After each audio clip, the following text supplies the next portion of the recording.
네, 지난 주말 이 시간만 해도 대북 심리전 방송을 중단하라는 북한의 최후 통첩 시간을 몇 시간 앞두고 저희가 뉴스 특보를 전해드렸었는데요. 일주일 만에 상황이 정반대로 바뀌었습니다. 남북 고위급 접촉이 극적으로 성사되고 남북이 합의까지 이루면서 화해 분위기로 급변했는데요. 어제 김정은 국방위원 회제 1위원장이 이례적으로 남북의 합의 내용을 긍정적으로 평가하는 발언을 한 데 이어서 북한 매체들도 잇따라 남북관계 개선을 강조하고 나섰습니다. YTN 개관 해설위원이신 정영태 통일연구원 박사와 윤지원 평택대 외교안보 교수와 함께 집중 분석해보도록 하겠습니다. 어서 오십시오. 네, 안녕하세요. 네, 안녕하세요. 어서 오십시오. 자, 어제 이제 김정은 위원장이 그 고위급 접촉 합의에 대한 입장을 처음으로 밝혔는데 먼저 그 내용 직접 들어보도록 하겠습니다. 첨예한 군사적 긴장 상태를 해소하고 파국에 처한 북남 관계를 화해와 신뢰의 길로 돌려 세운 중대한 전환적 계기로 된다고 말씀하셨습니다. 네, 이 부분에 대해서 좀 이례적이다 이런 지금 분석이 많은데요. 어떻게 보셨습니까? 이례적이라고도 볼 수 있겠고요. 네. 그리고 이제 사용한 단어를 보면은 네. 좀 다르지 않습니까? 이전에 사용했던 단어들하고는. 그래서 좀 더 다양하게 우리가 평가를 해볼 수 있겠습니다. 네. 그러니까 핵심 키워드에 좀 관심을 가져야 될 것 같습니다. 어떤 게 있을까요? 여기 지금 전반적으로 다 나오진 않았지만, 네. 황병서나 김양건이 발언했던 것 좀 다르게 화해, 또 신뢰, 협력, 그리고 귀중한 합의 정신 등 이런 걸 담았기 때문에 네. 화해와 협력은 우리 박근혜 대통령의 한반도 신뢰 프로세스의 중요한 키워드 아니겠습니까? 네. 그런 점에서 좀 우리가 또 다른 해석을 좀 해볼 수 있겠고요. 네. 그리고 또 합의문에 나와 있는 내용을 좀 실천하겠다는 의지 표명에 대해서도 우리가 좀 주목을 해볼 수 있겠습니다. 박사님은 어떻게 평가하십니까? 예, 이번에 김정은이가 직접 얘기한 그 내용 자체는 사실 직접 입으로 얘기했다는 데서 화해와 신뢰라고 하는, 그리고 또 이 합의 존중이라고 하는 그 내용 자체는 우리가 상당히 그 나름대로 좀 신뢰를 우리가 좀 네. 보낼 수는 있습니다. 그렇지만 이것 자체를 가지고 북한이 남북한 관계 개선에 대한 태도라든가 이런 입장이 완전히 바뀌었다고 우리가 지나치게 또 예단하기도 사실 어렵습니다. 왜냐하면은 이번에 남북 고위급 회담을 할 때도 김양건이라든가 황병서 이쪽에서 한 얘기가 이렇게 있습니다. 목함질의 도발이라든가 이런 데 대한 얘기보다는 우리가 미래에 대해서 얘기합시다, 이런 얘기를 했거든요. 네. 그렇기 때문에 미래에 대해서 얘기하자고 하는 것은 바로 남북한 관계 개선에 대해서 소위 화해와 신뢰를 가지고 남북한 관계 개선에 대해서 얘기하자, 처음부터 어떤 그런 의도는 갖고 있지 않았느냐, 이런 생각이 사실 되죠. 그렇기 때문에 이제 앞으로 소위 이제 남북한 관계 개선이라고 하는 것이 우리 그 입장에서도 이미 작년의 경우에도 고위급 회담도 남북한에 또 합의도 했지만 네. 그러나 이것이 열리지 못했고, 최근에 와서도 여러 차례 소위 그 남북한 관계 개선을 위해서 대화를 위한 이런 제의도 했습니다. 네. 자, 그렇기 때문에 어느 정도 이제 손발이 맞아야 어떤 의미에서 손뼉도 마주쳐야 소리가 난다고 하듯이 이번에도 일단은 손뼉을 마주치고 있지 않느냐 하는 생각이 사실 듭니다. 네. 어제 이제 또 김정은 위원장이 당 중앙군사위원회를 개편을 단행했다 이런 소식이 나오고 있어요. 근데 이게 그 지뢰도발 사태에 대한 문책성 인사인지 아니면 그냥 의례적인 그 인사인지 여러 가지 추측이 나오고 있는데 어떻게 보시나요? 네, 우선 김정일 체제에서는 유명무실했던 당 중앙군사위에 대해서 좀 더 주목을 좀 해봐야 되겠습니다. 네. 현재 군사적 현안과 당의 정책, 그리고 앞으로 이제 당 간부 인사, 여기에는 이제 문책 이런 내용도 들어가겠죠. 네. 그래서 이제 당 중앙군사위가 중요한 걸 결정하고 논의하는 자리로 지금 진행되고 있다. 즉, 김정은 체제가 지금 정치적으로 기반이 약하기 때문에 당 중앙군사위를 통해서 많은 거를 지금 선포하고 또 드러내고 있습니다. 그래서 이제 28일 날 그 확대회를 통해서 이번 사태를 마무리했음을 공포했습니다. 네. 그런데 이 자리에서 지금 핵심이 되는 게 경질 이야기도 나오고 문책 대상 이야기도 나오고 네. 지금 또 몇 명은 보이지 않고 있습니다. 이제 그래서 우리가 이제 정확한 명단을 공개하지 않았기 때문에 이제 그런 이야기가 나오는데 지뢰도발 책임자 경질이냐 아니냐 요거에 대해서는 좀 더 추이를 지켜봐야 될 것 같습니다. 네. 뭐 이런 가운데 김영철이 문책당했다라는 얘기도 나오고 있는데 어떻게 봐야 될까요? 글쎄요. 지금까지 사실은 그 총참모장 그 이영길하고 네. 김영철하고 이런 그 공개 행사라든가 네. 이런 데서 나타나고 있지 않습니다. 처음에 당중앙군사위원회 확대 회의를 하고 준전시 상태를 선포할 때 그게 이제 20일이었죠. 8월 20일인데 그때는 그 김영철이가 나오고 이영길이가 다 나왔습니다. 네. 그 이후에 이영길하고 김영철이 사실 나타나지 않고 이번에도 당중앙군사위원회의 이 경우는 이렇게 얘기하면 8월 20일 날 사실은 그 당중앙군사위원회 확대 회의에서 그 소위 이제 군사 우리가 중군사 이런 그 상태를 나름대로 참 전쟁 상태를 선포를 했죠. 네. 하고 난 다음에 이번에는 그 소위 그 당중앙군사위원회가 연 것은 그것을 이제 평가하는 사실 자리입니다. 그래서 이런 당중앙군사위원회가 비상 확대 회의를 이래 할 때 2013년에도 똑같이 했습니다. 네. 먼저 뭐 선포를 하고 그 다음에 이제 그 이후에 일어나는 것을 평가하는 그런 두 차례 항상 열리기인데 이번에도 뭐 그것 전체를 밟았다고 볼 수가 있습니다. 그런데 네. 주로 이제 무슨 뭐 군사력을 강화를 한다든가 그걸 위해서 더 노력을 해야 된다든가 이걸 하면서 항상 조직 문제는 취급을 했습니다. 그런데 이번에 이례적으로 좀 해임 및 임명이라고 하는 것을 네. 또 보도를 했는데 이 해임 및 임명을 가지고 이번에 과연 이 사태에 대한 책임 있는 사람을 좀 철칙을 한다든가 나름대로 좀 물러내고 새로운 사람을 바꾸는 것을 의미하느냐 네. 저는 그런 가능성이 좀 떨어진다고 봅니다. 왜냐하면은 그런 정도의 만약에 이번에 철칙이라든가 뭔가 인사의 변경을 줬을 때 자기들이 이번 사태에서 소위 승리했다고 어떤 의미에서 그런 식으로 이거를 포장을 하고 있는데 그렇다면은 자기들이 이번에 굴복했다는 것을 어떤 의미에서 스스로가 인정해지는 그런 결과가 아니냐. 자, 그렇다면은 이번에 네. 해임 및 임명이라고 하는 것은 이번에 뭐 현영철도 사실은 처형이 되고 난 다음에 이민무력부장이 박영식으로 바뀌었고 그 다음에 또 등등 이제 작전국장이라든가 이번에도 보면 당정치국 당중앙군사위원회 그 비상회의할 때 새로운 인물들이 좀 보입니다.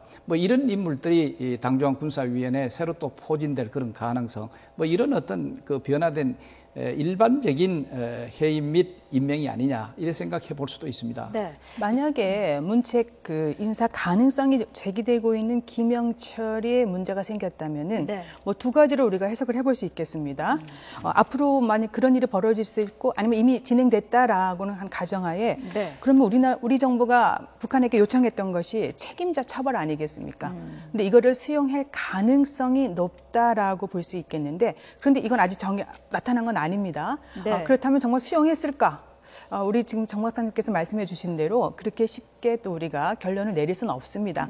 그러나 추후에 이 모든 남북 긴장 상태를 조성했던 그 책임자들이 김영철 이하 여러 명 있지 않습니까? 네.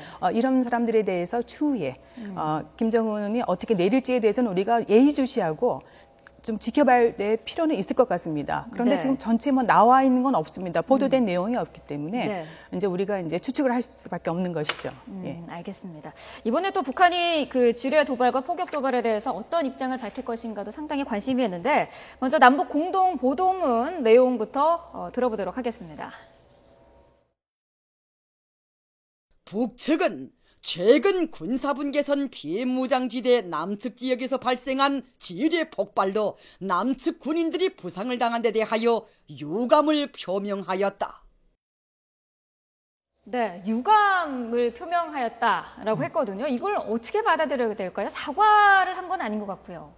그런데 이게 우리가 사과라고 이래 얘기를 하면은 그 네. 말을 받아내려고 하면은 우리가 싸움을 해가지고 소위 일본과 같이 전쟁에 완전 패해서 그때 할 수 있는 그 발언이 아닌가 이래 사실 볼 수가 있는데 네. 이번 경우도 유감이라고 하는 표현 자체는 우리가 외교적으로 또 우리가 남북한에 의젓하게 또 유엔에 가입해 있는 이제 국가로서의 그런 것을 갖고 있기 때문에 어떤 그런 그 국가 차원의 이런 그 사과 표명, 외교적 표명 이것은 뭐 유감으로 하는 것도 무난하다 하는 생각이 사실 들기는 듭니다. 네. 그렇지만 우리 국민들이 봤을 때 일반적으로 그 사과 이런 것을 분명히 받아내도록 그런 바랐다는 그런 측면에 있어서는 좀 더 그 우리가 앞으로 남북한 관계에 있어서 이런 것을 분명히 이게 이제 어떻게 진행되느냐에 따라서 이 그 유감이라는 표현 자체가 사과가 결국은 맞구나 하는 정도로 이제 한번 기다려 볼 필요가 있죠. 그것도 역시 판단하는 데 있어서. 네. 네. 그러나 분명하게 이번에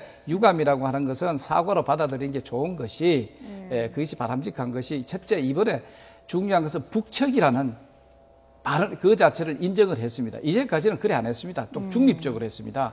꼭 어디 그 다른데 나라에 일어난 데 대해서 유감을 표명한다든가 네. 이런 얘기 여기에서 유감이라고 한다면은 그것은 큰 의미가 없지만 네. 북측은 뭐뭐에 대해서 유감을 표명한다고 했기 때문에 이번 그 목함질의 도발로 인한 이 긴장 상태가 초래된 것은 나름대로 그 소위 그 상방 과실이 아니라 네. 어떤 의미에서 일방 과실이라고 하는 자체가 분명히 드러났다. 이래 볼 수가 있죠. 그렇다면 이게 유감 표명 자체를 우리가 사과로 받아들이는 것이 뭐 자연스러운 것이 아닌가 저는 개인적으로 그렇게 판단을 합니다. 그동안 북한의 군사적 도발에 대해서 이제 사과나 유감 표명이 5번 있었고요. 네. 김정은은 이제 처음입니다.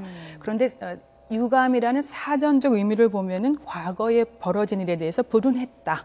라는 뜻이기 때문에 사전적 의미를 본다면 사과는 아닙니다. 또 네. 책임을 지겠다는 것은 아니지만 그러나 이번에 북한이 표명한 유감에 대해서는 우리가 좀 더 고려해 볼 점이 있는데요. 네. 왜냐하면은 협상은 또 계속 진행이 돼야 되고 또 협상자가 서로 나눠 가질 수 있는 파이가 좀 있어야 됩니다. 네. 그런 의미에서 정 박사님 설명해 주신 대로 목함 지뢰에 의해서 부상당한 우리 장병들에 대해서 유감을 표명한다는 말 그 자체는 주체도 뚜렷했고요. 그리고 협상에서 임하는 어떤 뉘앙스 측면을 본다면은 북한이 그 정도는 사과에 준한다. 그렇기 때문에 앞으로 계속해서 남북 간의 교류와 협력이 진행되는 것이 더 중요한 것이다. 이렇게 정리를 좀 해볼 수 있겠습니다. 네. 지금 뭐 당장 이산가족 상봉이 추진이 되고 있는데 서두른다면은 추석에는 상봉이 가능할까요? 그 물리적으로 그 추석까지는 좀 어렵다고 하는 것이 좀 당국자의 설명이기도 사실 합니다. 네. 물론 남북 간의 이번 이산가족 상봉과 관련돼서 북한은 북한대로 많이 준비가 돼 있는 걸로 알고 있고 네. 또 우리도 이미 사실은 올해 중반 이때 이것을 그 열도록 할 수 있도록 상당히 그 준비를 많이 해놓은 건 사실입니다. 뭐 그럼에도 불구하고 지금부터 또 여러 가지 확인 작업을 거치고 또 북한하고 나름대로 또 협의도 하고 이런 과정을 거친다면은 물리적으로 추석이 좀 어렵지 않겠느냐 하는 생각이지만 네. 그렇다 해가지고 이것이 뭐 안 열리거나 그런 것은 아니고 아마 추석을 지나서 10월 중순이라든가 뭐 이런 정도로 진행이 되지 않겠느냐 이래 판단이 됩니다. 네, 지금 다음 달 7일 남북 접시자 실무 접촉 앞두고 있지 않습니까? 네. 빠르면은 뭐 추석을 전후로 열렸으면 좋겠는데 저는 어려울 것 같고요. 네.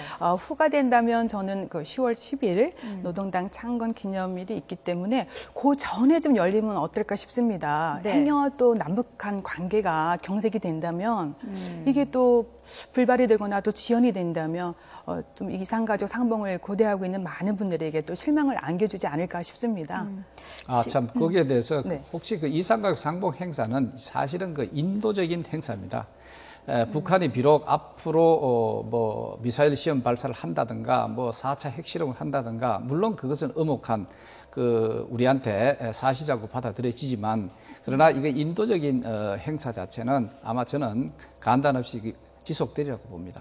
저도 그렇게 희망을 해봅니다. 그러나 늘상 이렇게 이산가족 상봉을 추진하다가 멈추고 또 열리기 직전에 결렬된 것도 많기 때문에 좀 더 예의주시해야 되지 않을까 싶습니다. 네. 10월 10일 노동당 창건일이 사실 북한한테는 굉장한 이 날인데 이날 전후로 해서 또 지금은 화해 분위기입니다만 이날 전후로 해서 북한이 도발할 가능성이 있을 것이다라는 분석도 나오고 있거든요. 그래 이번에 사실은 그 비정상적인 사태가 없는 한 우리 그 대남 심리전을 위한 그 확성기 방송을 중단한다 이랬기 네. 때문에 여기에서 그 비정상적인 사태에 사실은 그 북한이 미사일 도발을 한다든가 아니면은 또 4차 핵실험을 한다든가 이것을 거기에 연계시킬 것인가 안 시킬 것인가 하는 건 논란의 여지가 있습니다. 네. 그럼에도 불구하고 북한은 가급적 이것도 역시 비정상적인 사태에 들어간다 하는 것을 고려할 필요가 있고 네. 그것을 이제 남북한 관계 개선을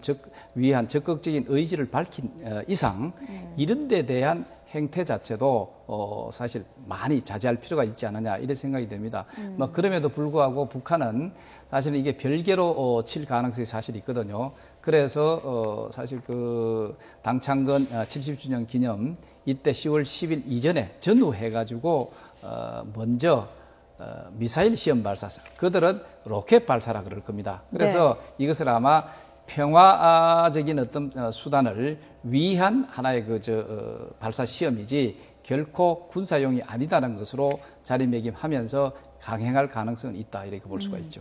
근데 사실 이제 북의 도발의 하나의 변수라면 변수랄까 그런 부분이 생긴 게 이번에 그 포격 도발을 할 당시에 남남 갈등이라던가 아니면 우리 군에서 뭐 주춤주춤하는 모습이라던가 이런 게 없었거든요. 이런 부분이 사실 북한이 도발에 좀 발목을 잡을 수도 있지 않을까 그런 생각도 할 수 있는데요. 네, 사실은 북측이 원했던 게 이제 남남 갈등도 들어갔겠죠. 네. 그런데 이번에 그 합의문 돌출 내용에 대한 뭐 유감 표명에 대한 국민들 중에서도 사과를 받아내지 않았다라고 해가지고 완전한 걸 합의문 아니다라고 또 비판의 목소리도 있습니다. 그러나 이번에 국민들이 보여준 모습. 그리고 또 정치권의 어떤 모습들 이런 거는 우리가 이제 북한이 국지 도발이라든가 어떤 그 예기치 못한 그 무력 도발을 감행했을 때에 이제 우리는 어떻게 이걸 대항할 것이냐 그리고 어떻게 대비해야 될 것이냐 이런 점에 대해서 우리가 확실히 북한에게 보여준 사례가 아닐까 싶습니다. 네. 그리고 대북 심리전에서 확성기 사용을 통해서 북한에 많은 영향을 미치지 않았습니까? 근데 그런 부분에 대해서도 국민의 일치된 모습을 보였고 또 우리 장병들이 또 전역을 연기하는 이러한 모습을 통해서도 국민들이 단결된 일치된 목소리를 보였다. 이런 것들이 또 북한의 그 김정은이 예기치 못한 남한이 많이 바뀌었다. 네. 뭐 전시 데이비트에서의 뭐 한미 연합 뭐 어떤 대비도 중요하겠지만 국민의 마음도 그리고 어떻게 해야 될 것이냐도 중요하지 않겠습니까? 네. 그런 점에서 또 새로운 모습을 읽을 수 있던 좋은 계기가 되지 않았나 싶습니다. 네. 그리고 저는요 이번에 합의문을 봤지만 한반도의 일시적인 전쟁 중단까지는 이어갔습니다. 그런데 근본적인 변화는 아직 없습니다. 항시 우리가 데이비트에서 하는 건 잊지 말아야 되겠고요. 네. 그리고 이제 그 노동당 창건 기념일을 통해서 지금 여러 가지 대대적 행사를 하고 있지 않습니까? 항상 예의주시하고 또 군사 데이비트에서 늦춰서는 안 될 것 같습니다. 네. 한미 작전 계획도 이번에 그 새로운 계획이 수립이 됐는데 뭐 특별한 변화가 있습니까? 그 굉장한 변화죠. 왜냐하면은 이제 기존 그 작전 개념은 사실 북한이 먼저 포를 도발을 한다든가 이런 식으로 공격을 했고 그것을 위해서 일정한 기간을 우리가 기다리면서 준비를 하면서 이제 역공격을 하도록 이런 그런 형식이라고 한다면은 이제 사전에 소위 이걸 이제 다른 말 영어로 표현한 프리벤티브 스트라이크라고 하는데 사전 예방 공격이라는 거죠. 네. 북한이 만약에 대량 살상 무기에 해당하는 핵 공격이라든가 이런 움직임이 보일 경우에는 그 움직이는 그 원점 그리고 또 이것을 결정하는 지휘부 이것을 사전에 타격을 한다는 어떤 그런 개념이 들어가 있는 것 같아요. 네.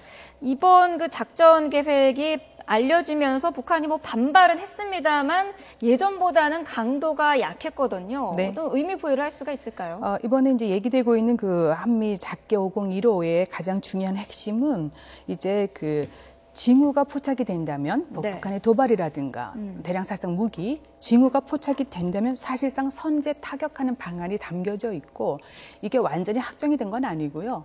전작권 전환을 준비하면서 나온 그런 작계 개념입니다. 계속해서 그 발전 될 가능성이 높고요. 그리고 이제 북한에서 이번에 이제 강하게 반발하면서도 당국의 공식 성명이 아니라 조평동 누리집의 논평 형식으로 입장을 냈습니다. 지금까지는요. 이런 걸 봤을 때 지금 최근에 조성되고 있는 남북 간의 어떤 대화 분위기를 북한도 좀 염두에 두고 있지 않을까. 그래서 이제 이번에 만들어진 합의문 자체를 백지화시키는 작업으로는 가지 않고 있다. 그래서 이런 변화를 북한도 좀 지켜보고 있는 것 같습니다. 네. 저는 사실 좀 더 염려를 좀 했었거든요. 작게 이게 나오면서 좀 어떤 뭐 너무 자극적인 그런 네. 반발이라든가 나오지 않았는데 일단 좀 더 추이를 지켜보도록 하는 게 좋을 것 같습니다. 네. 자, 아무튼 어렵게 마련된 이 남북 간의 화해 분위기가 좀 더 오랫동안 지속될 수 있도록 이 남과 북이 잘 노력을 해야 될 것 같습니다. 자, 정영태 통일연구원 박사 그리고 윤지원 평택대 외교안보 교수와 함께 집중 분석해봤습니다. 오늘 말씀 감사합니다. 네, 감사합니다. 고맙습니다. 고맙습니다.